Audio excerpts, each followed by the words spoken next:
All right. I've got Isaac on the line. Happy holidays, Isaac. How are you? Thank you very much. I'm doing well. How about you? I'm great. What would you like to talk about today?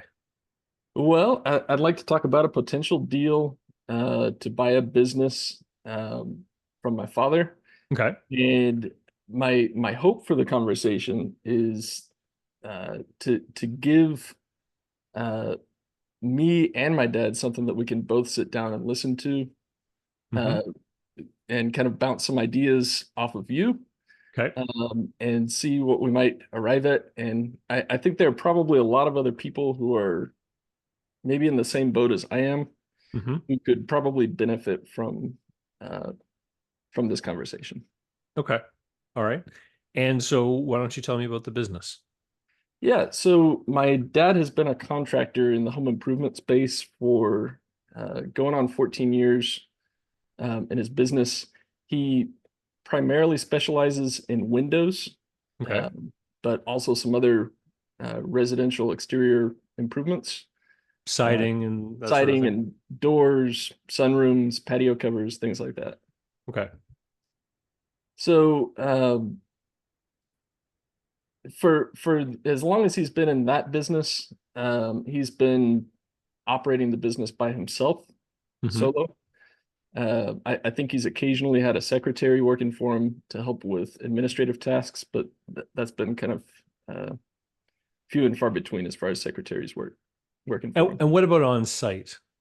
Yeah, on site, he's not the one actually doing the work most of the time. Okay. He's got a crew of subcontractors. It's just a 2 or 3 man team that goes out and actually does the different installation jobs for him. But my dad is the one who goes out and sells the jobs. He's the face of the company. He's the one handling all the calls that come in, Hmm. um, writing up proposals, uh, interacting with uh, interacting with the customers and the window manufacturers and Okay. local supply companies and that kind of thing. Do the subcontractors that work for your dad do work for any other people? Yes, they do. Okay. Uh, I looked back at our schedule over the past year for the business, and I'll expand on that in a little bit. Hmm. But the I was looking for the average number of days that we were putting these contractors to work in a month, and it was usually about 6 or 7 days a month. So we'd like to keep them busier than that, but we're definitely not their only source of work. Okay. All right.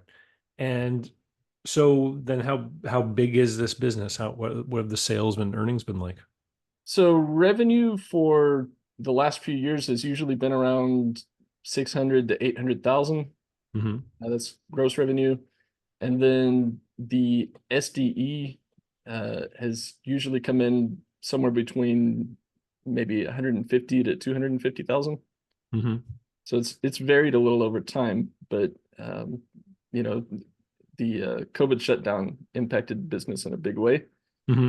And probably still is. I think money was easier to come by a couple of years ago, and that easy money has mostly been spent at this point. Okay. And so would there be a company around there, like a bigger window door siding company around there, like that would be competing with you, but larger with like maybe some professional salespeople? Absolutely. Yeah. So my dad always likes to describe himself as small fish in a big pond. Hmm. So his goal is not to get all the jobs out there, but just to get his fair share. Okay. And so, um, if he was going to go and work as a salesperson in one of those bigger companies, do you have an idea of what he might be paid with commissions, bonuses, all that kind of stuff? Um, I'm really not sure. I would guess somewhere between 100 to 150K.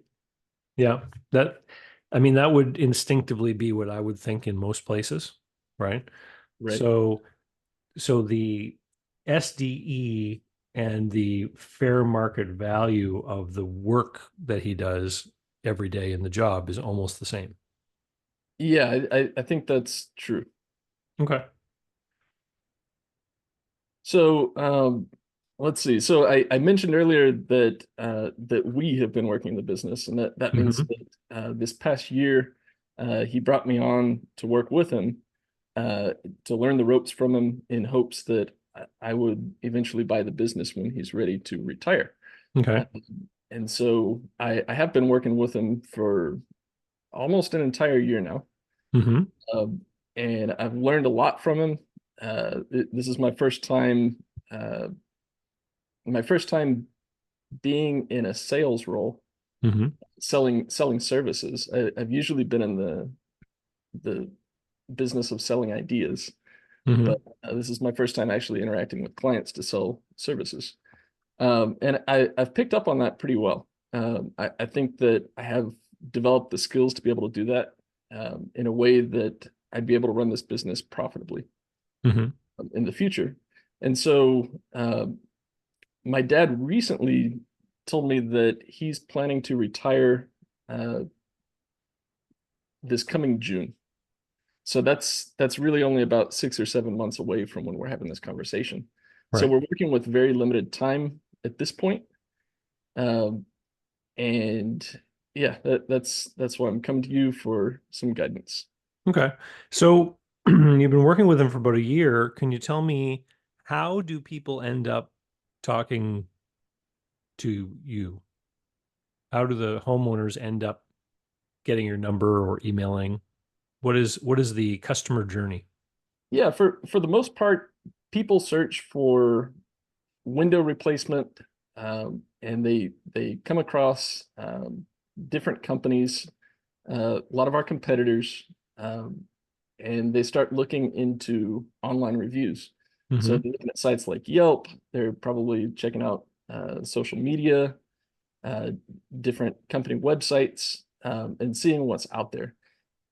A lot of people who come to us saying that they have read reviews Hmm. and that they've been impressed with our work, and so uh, they uh, they come to us with a positive perception of the business already. Okay. And what kind of name? I'm not asking for the name of the business, but what kind of name does the business have? Is it like John Smith Windows and Sidings, or is it like you know, more of a brand kind of name?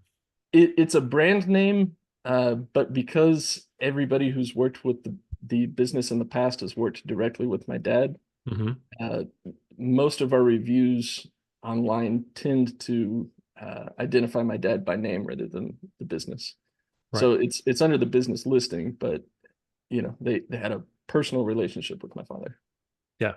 And you don't happen to have the same name as your father, do you? No, Okay. same last name, but that's not in the business name. Yeah, no problem. Geez, it would be a lot easier if you just change your name and call yourself Junior. Right, right. Um, all right. And so I have a pretty good idea of what is happening here. Your dad's business, he's kind of like an independent sales agent, I guess, Yeah, right?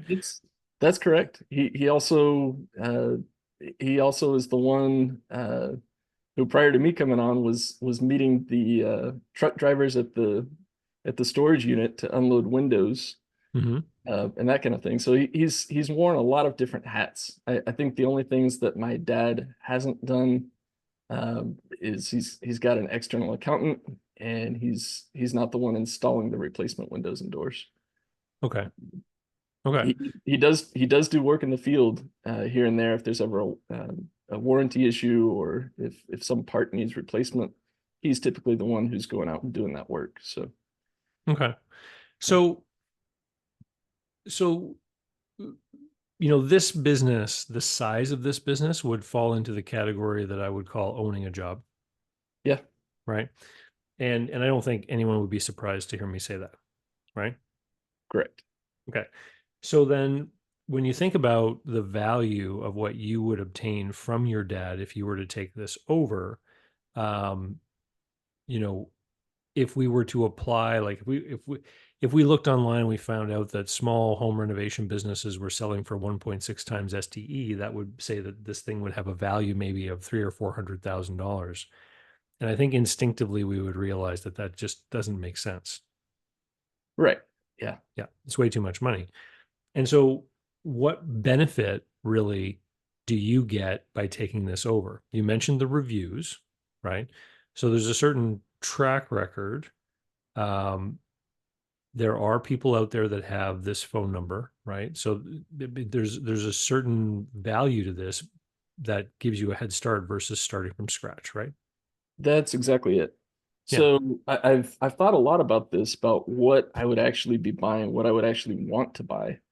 Um, and besides the business name, phone numbers, email address, website, social media accounts, there's not a whole lot to the business. There's in the way of assets. I mean, Mhm. there's very minimal inventory because pretty much all of our windows and doors are custom made and custom ordered to fit the homes that we're installing in. And so the inventory is transient. It comes into the warehouse and it leaves, within a number of days typically. Mhm. Um, so, as far as things that are replaceable, I think almost everything in the business is replaceable except for the name and the online reputation. And Mhm. of course, the other part of the business that's hard to replace is my dad. So I think he's the most valuable asset in the business, of course. And with him leaving, um, that leaves really just the reputation. And I'd rather, I think he and I both know that it's easier to buy a good reputation than to build a new one from scratch. And so Mm. that's what I'm interested in doing here. Okay. And so the the reason we buy a business, and a good profitable business will have what we call goodwill, which is a value that basically means that there's a financial return greater than what the value of the assets are. We know that there's very little assets in this business. When we look at it from the point of view of an investor, if I were to buy his business and pay you to work in it and paid you $150,000 a year, there wouldn't be much left for me as an investor, right? That's right. So, what then makes sense as far as quantifying the value of what it is you will get if you decide to do a deal to take over this business? So, You're going to get this lead flow, right? right. Yeah. One of the problems that we've had this past year, particularly in probably the last 3 or 4 months, has been that lead flow has really ground to uh, Hmm. very little. Yeah. And we're not exactly sure why that's happened. Part of it may be kind of broader malaise in the economy. Part of it may be just seasonality for the last month or so. Um, but we're not exactly sure what's wrong or how to fix it. Um, we're still making decent money, um, but we're not getting nearly the number of leads for services that we provide as we normally have. Yeah. So okay, so let's hang our hat on that L Sure. word, that leads word, and because we're going to get back to that. But let's just think about the economy in general and this particular kind of business. So home starts, building new homes, construction Right. is very aligned with interest rates, right? And so there's all kinds of headlines saying that now that interest rates are higher, home starts have gone down, which Right. makes sense because people will typically have a mortgage when they build a house. And because interest rates have gone up, a bunch of people who might normally want to change houses are kind of stuck in their house That's right. because prices have gone down. And if they move, they have to get a new mortgage. If they stay where they are, if they have like a 20 or 30-year term mortgage, they're locked in at a lower rate. So a lot of people are kind of stuck where they were. And I would imagine that home updates and renovations have sometimes historically been related to people maybe wanting to get a house ready for sale. That's possible. Hmm. I think in particular for the window business in particular, um, people who are using our services are usually uh, trying to make their home more energy efficient rather than Okay. get the home ready for sale. Okay. Actually, I think the point you were maybe hoping to make there is maybe the reverse is actually true. People are staying in their homes, and they're needing to and wanting to upgrade their home in a way that will, in the long run, save them money and make their home more comfortable. Oh, but how are they getting the money to do it? So are you typically replacing one or two windows, or someone wants to replace all the windows from like a 1980s era house? We're typically replacing either all the windows or maybe in certain cases just the windows on the front side of the home. So Okay. each project that we do, I don't have the exact numbers in front of me, but I would estimate that each project is probably about an $8,000 to $10,000 job on average. And some are much larger, and sometimes probably on the smaller end, our project size is maybe about $3,000. Okay. So $8,000 to $10,000 to make a home more energy efficient. I'm thinking that it used to be probably that people could say, if I took this money off my HELOC, for example, made the house more efficient, I'll be able to save money on energy, and that in part will help me repay the money I borrowed. That's right. Yeah. And so now HELOC interest rates have gone up, Sure. right? So it's gonna change that kind of calculus. The the other thing too is just all the talk in the media about recession.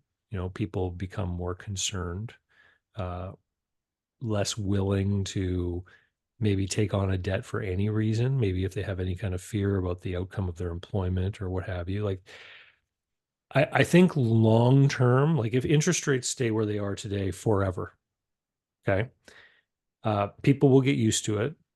And the people who are stuck in a home that they'd like to move out of, but the interest rate is keeping them stuck there, I think they'll turn their sights on renovation, which is going to be good for your business. Right.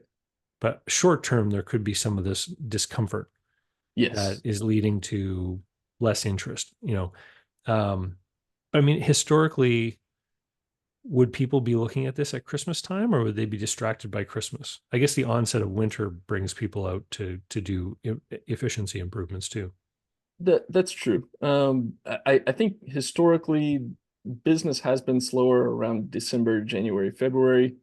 But then things start picking up. I think winter and summer is a good reminder to people who are looking for services like what we provide, that Hmm. their homes could be a lot more comfortable. And so we tend to get a lot more calls, um, probably leading into summer and maybe leading into winter or after winter is over, for people who want this home upgrade. It is a major renovation. It's not a small project, but we're able to get in and out and you know perform the home improvement in the course of a few days. Okay. So, so when we're thinking about this business as something to acquire, generally what we think about is a cash flow producing asset. Right. And in this case, once we take into account the fair value of the work that the owner does to generate the sales, there's not much extra cash flow available. But let me ask you a different question. Okay. Let's say I just got off the phone with someone in your town that just told me that they need all new windows. Okay. Okay. I wrote down their name and phone number here on a piece of paper. What would you pay me for that piece of paper? um Maybe 200 or 300 bucks. Okay. So that information about this interested prospective homeowner that wants to buy a bit that wants to buy windows is worth a couple $100 to you. Yeah. Yeah. Um, Now you know that there's not a 100% chance that you're going to close that deal, Right. right? So we're not talking about a commission on a sale. We're talking about a lead. That's correct. Okay. So you'd still be willing to pay 200 or 300 bucks for that? Maybe 100 to 200 for that. Okay. So $150. Sure. Okay. That's what your dad has to sell. Your dad has a lead generation system. Okay. He's got a brand name, he's got a phone number, website, he's got the Google reviews. He's built the apparatus to create these leads. Right. And those leads have to be converted. And in doing the conversion work, making the sale, that's where any, you know, cash is generated. That's where the value is generated. I see. And That's I had not thought about it that way before. But that's very helpful, I think. yeah. So the question then is, you know, let me give you an example. If I came into your town and I wanted to start a brand new window business, and your dad wanted to retire, Yeah. I could approach him and say, hey, why don't we let your phone number direct to my phone number, and we'll have any email inquiries submitted to your website come over to my email account, and every inquiry that comes through you, I'll pay you $150. Okay.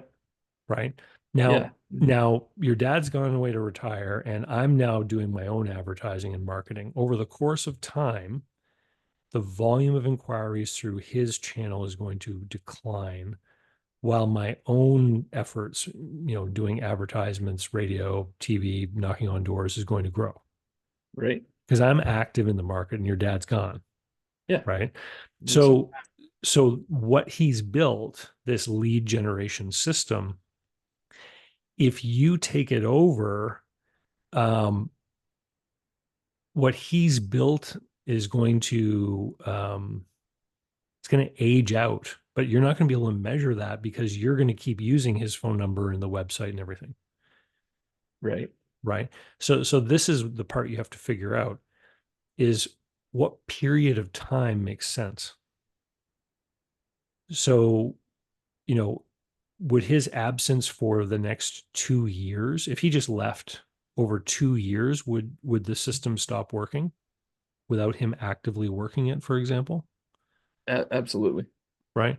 Okay. So then this is the kind of deal that I think makes sense, is you could say to your dad, you know, for the first 6 months that I run this business, I'll pay you $200 for every lead, or I'll owe you $200 for every lead.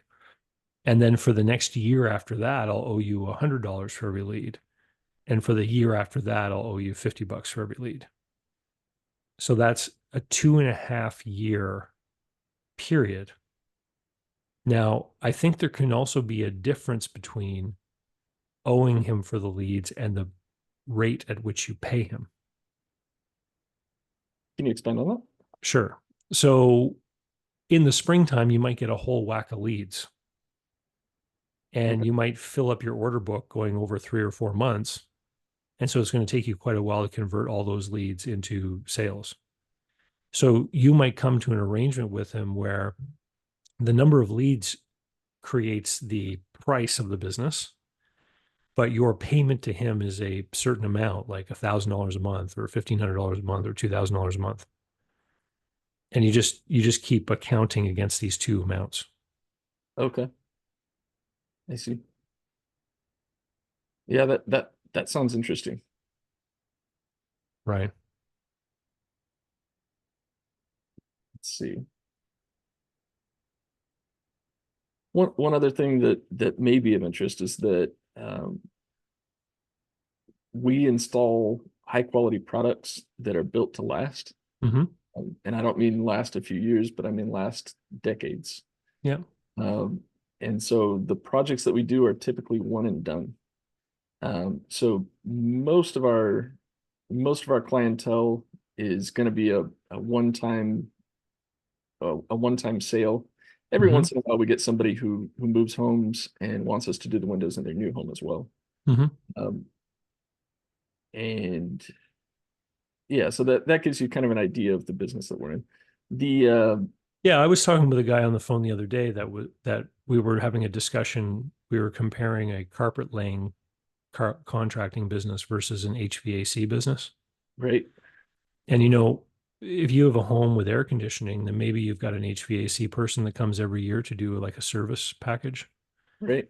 And most people that own an air conditioner could probably tell you the name of the company they call if they have an issue. Right. I don't, I would bet most people have no idea who installed the carpet in their house, Yeah, that's probably true.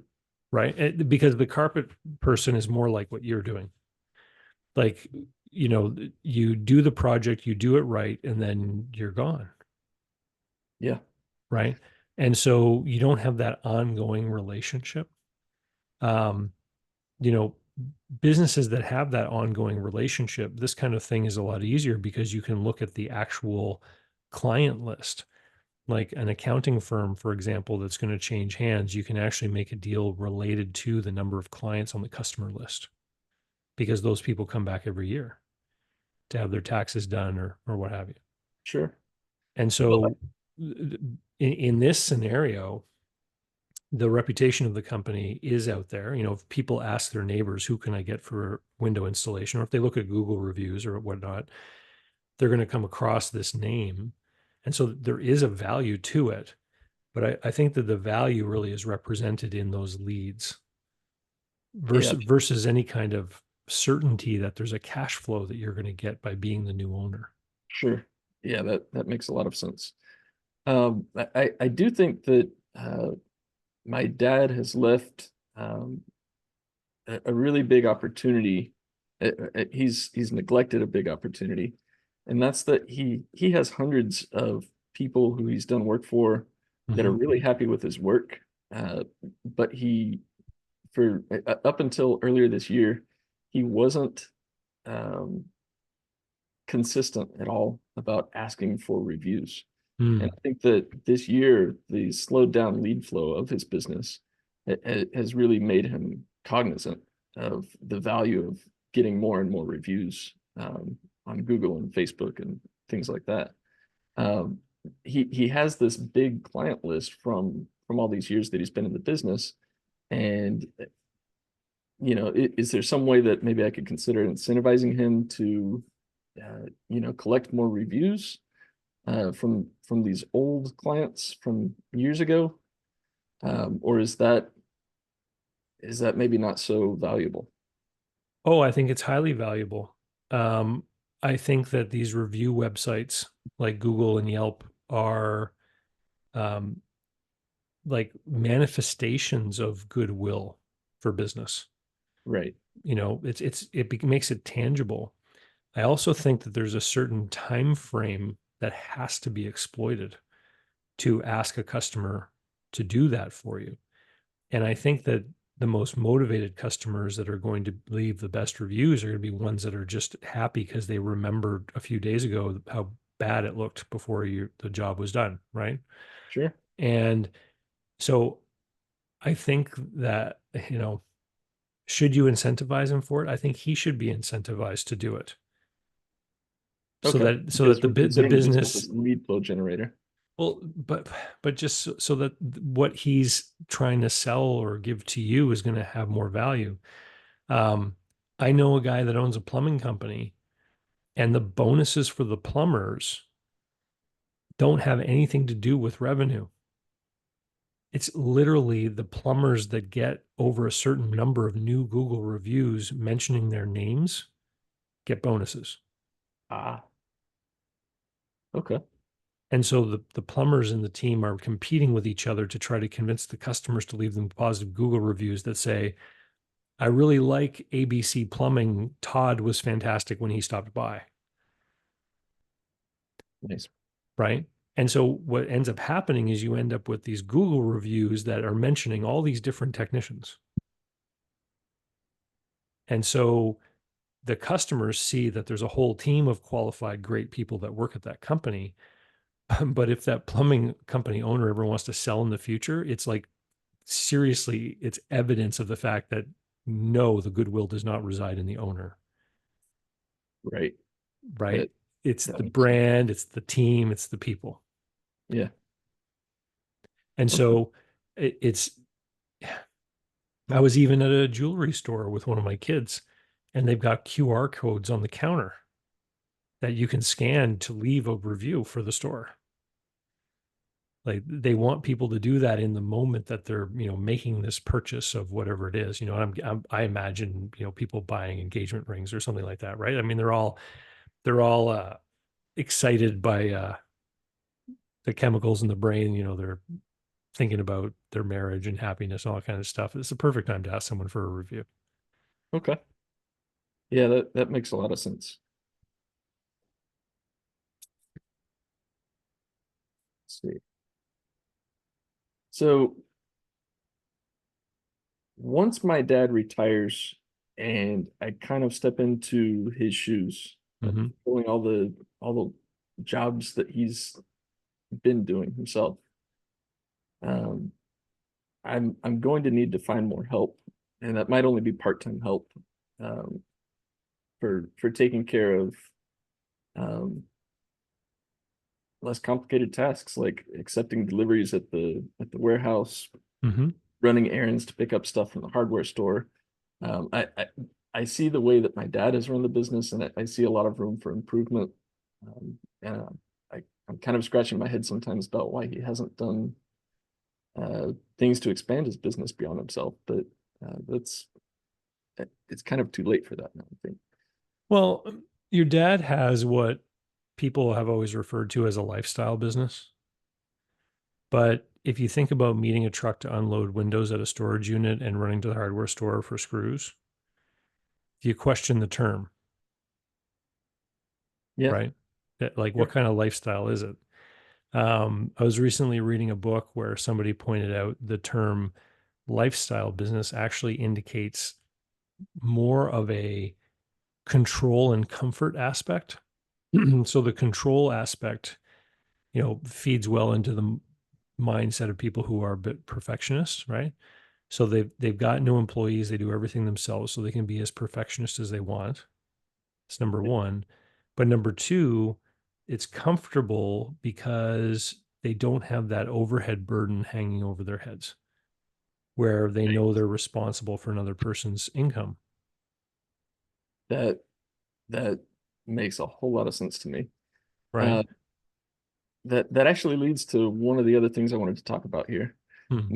My dad has hopes to do a lot of last minute growth to his company. And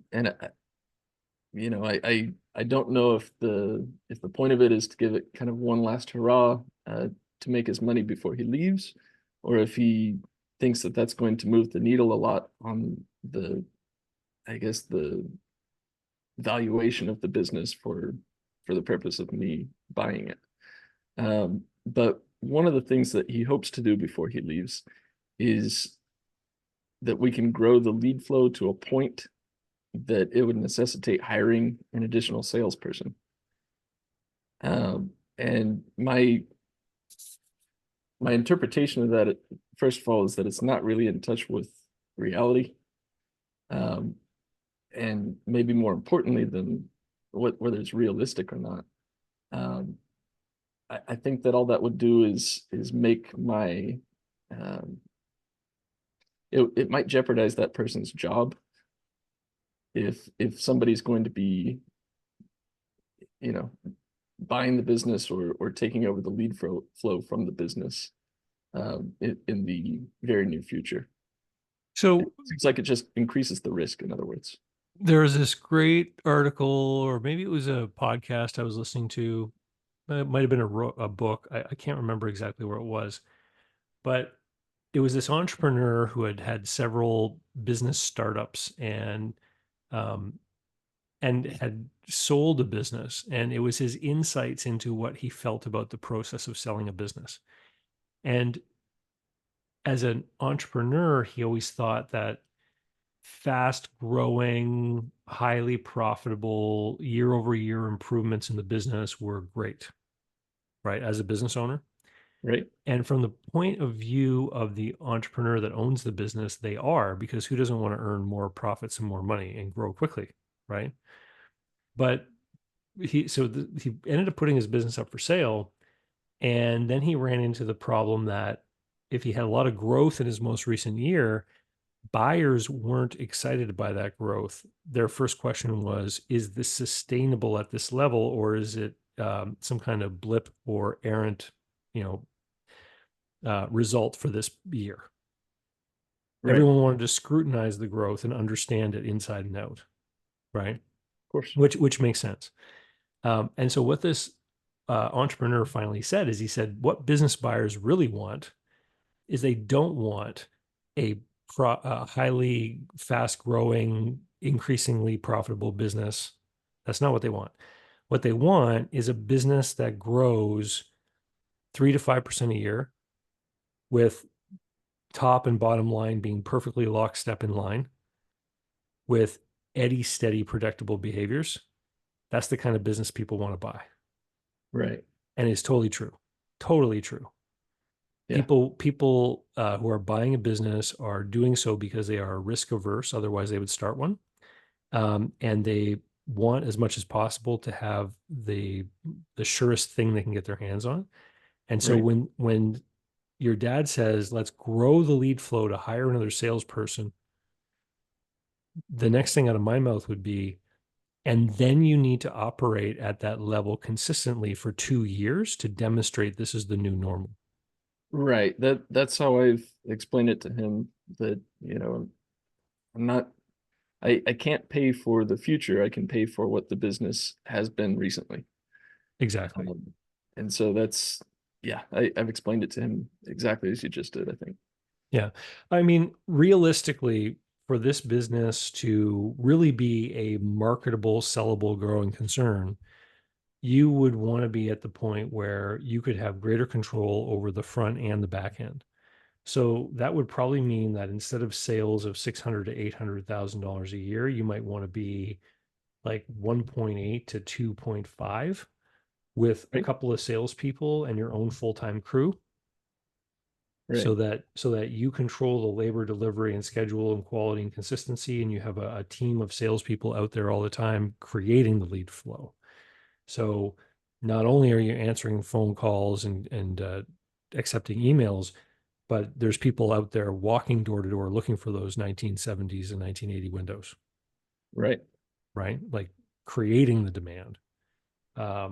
That kind of operation might have an SDE of, 3 to 400,000 dollars, and someone might be willing to pay 600 grand for that thing, or 750 at the high end. Okay. Yeah, and that's the kind of business that I would like to build eventually, but I think the reality of the situation for my dad is that if he's retiring from the business in 6 or 7 months, as he wishes to do, um, he's really run out of time to Mm-hmm. build that business. It's not the business he's built. Yeah, it's like it really is what we call owning a job.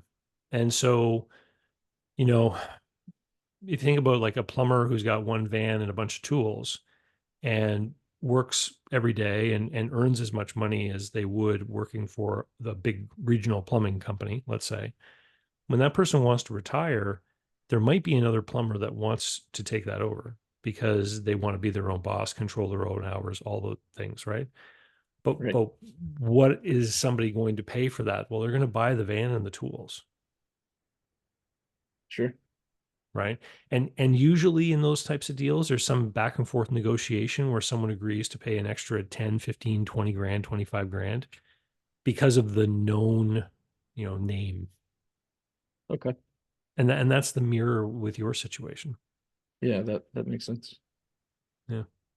One other thing, my dad has occasionally done small window projects for a large retirement community. Mm-hmm. Um, they've got a bunch of cottages as well as a high rise. Um, and he's done work mostly around the cottages, I think, but eventually they're wanting to replace the windows in their high rise building. And my dad, well, they've been telling him for years that he's their window guy. But my dad is holding out hope for this huge job for replacing the high rise windows that could be worth millions potentially, Uh-huh. but that's never really materialized. And it's something that my dad hopes for, but uh, I don't know if he's even equipped to do that kind of work. And who knows how soon that might materialize, Yeah. So that literally is what we call blue sky. right? Yeah. So, assuming that he continues to nurture that relationship over the next, half year that he's going to be around, um, if that does materialize into something a year or two down the line, do you have any ideas on how he might be compensated for that? Yeah, well, maybe what you do is you make him an equity partner in that deal.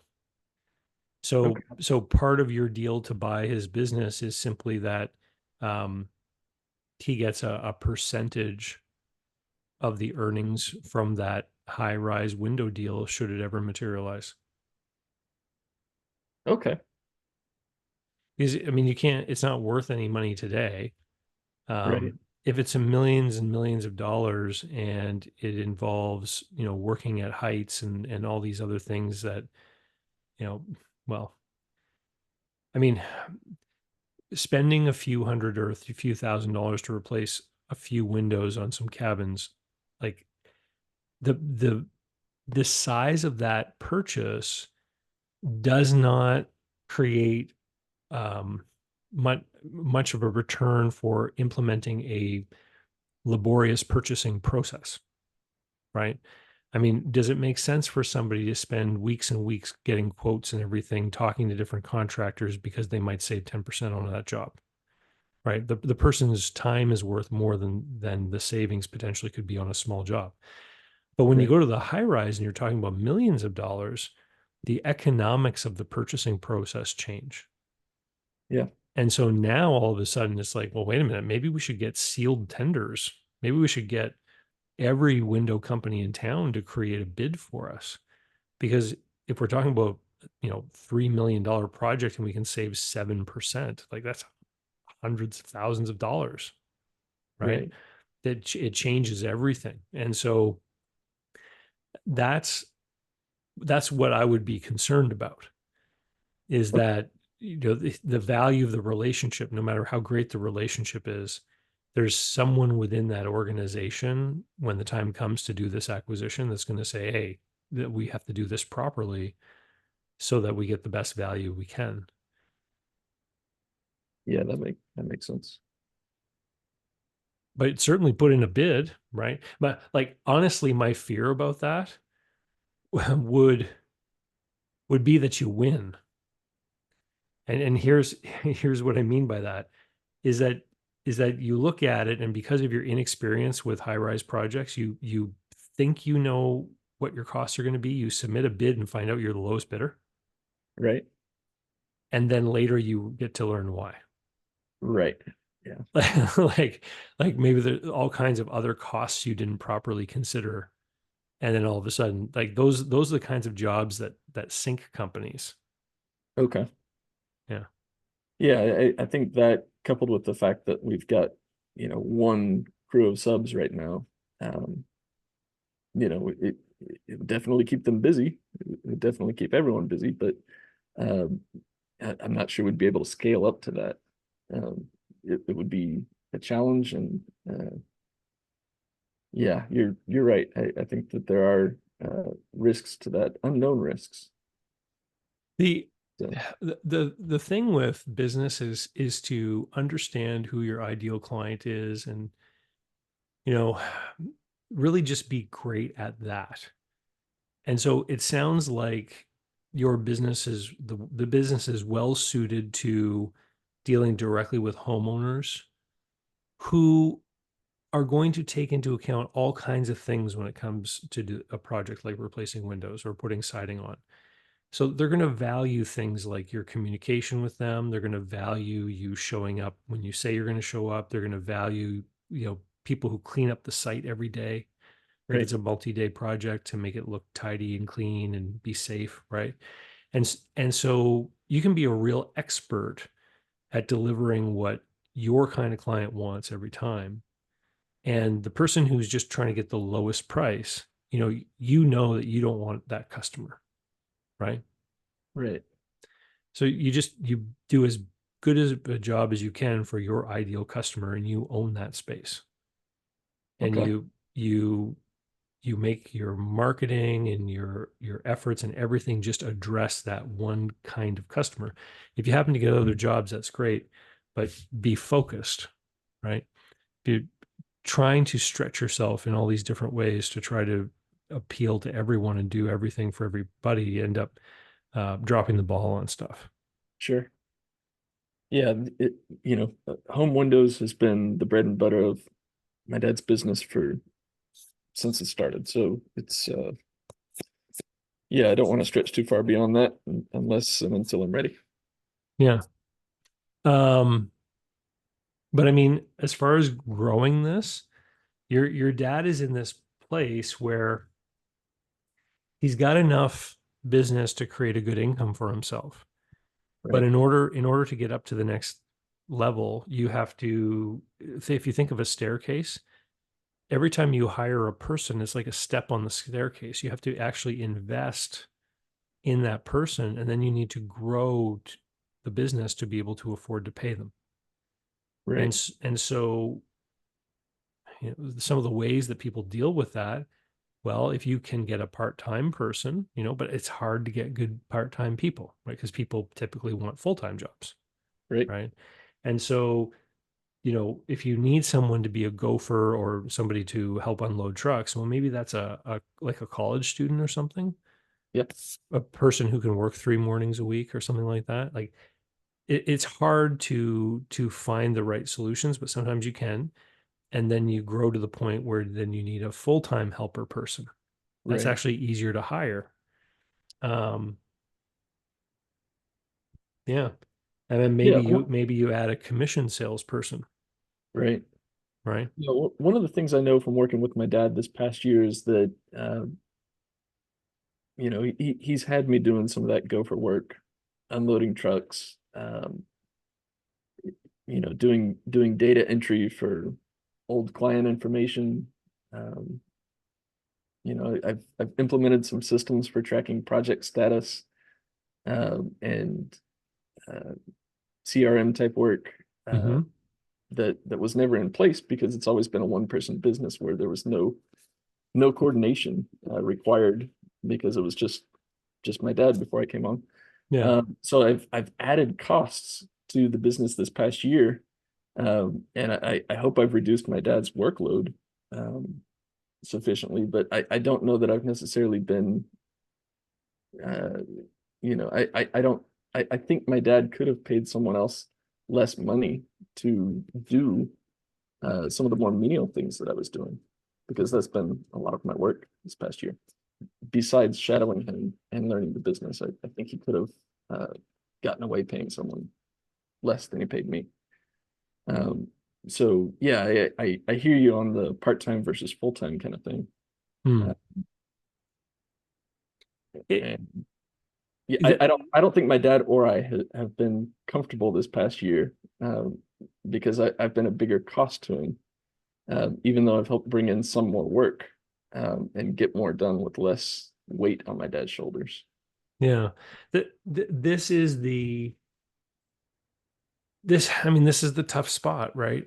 Because really to get up to the next level where the business can comfortably afford to pay the next person probably requires a 40 or 50% increase in revenue, Right. right? And Yeah. so it's got to come from just a few places, but I'll tell you where typically it comes from. It comes from usually from the owner hustling and working harder to make more sales. Right. And what I've seen a lot of the times is people that are, older, sort of approaching retirement, they don't want to put in that hustle, Okay. right? Yeah, I've been the one out knocking on doors, putting up door hangers and Hmm. chatting with people every time we start a new installation. Yeah. So yeah, I've been doing the hustle and I've been working on our marketing. that's been neglected for too long. Hmm. So I think there's hope to really turn the business around and make it into a better lead generation machine. But I think your suggestion to look at his business as a lead generation machine is right on point. Now, Mm. getting into the implementation of that, um, would you suggest maybe starting up a new company and just having my dad's business send leads to my new company, or do I need to talk with an attorney about buying assets from my dad? Well, what assets are there? Well, the business name, digital assets, website, Hmm. things like that. Yeah. So, so you can create your own new legal entity, Right. and then whatever you're going to pay him for taking over this opportunity, that's what you're buying is the phone number, the domains, the websites, the digital assets. That's what you're buying. Okay. So that's the transaction. You know, as far as what you're going to pay for that and how you're going to pay it, I mean, we went through the thought experiment of what if you were paying him for each lead. So if that's what you were going to do, then you would be buying this business for an unknown amount of money based on the number of leads coming down the pipe in the future. But if your intention is to really put some, hustle and effort behind the business and you go and do a bunch of advertising and the phone rings off the hook, well, you don't want to pay him for inquiries that you've created, Sure. right? So if that in that respect, what you could do is you could look at the number of leads that came in over the last year and you could base a purchase price on that. So if there were 200 leads and you say on average they're worth 100 or $150 each, well, multiply that out and you get $30,000. Okay. So you could come to an arrangement where you say, well, I'll pay you $30,000 to take over the business and I'll pay it in monthly payments over the course of 30 months, like something like that. Right. Yeah, I think his expectation for what the business is worth is probably on the order of a few $100,000. Yeah. So And do you have any so, suggestions on how to start that conversation about, hey, let's take a step back here and look at what we're actually talking about buying and selling? yeah, sure. So the best way to do it is to take a new party into the formula. So if I was going to buy his business, right, and I don't live in your town, if I was going to buy the business and I was going to hire Isaac to be my salesperson, then I would be buying a business where, there'd be very little left over after I pay Isaac's salary. So as an investor, what would that be worth to me? If there's an extra 10, 15, 20 grand every year, would I pay $300,000 for that? Right. Of course not. Right. Okay. Let's see.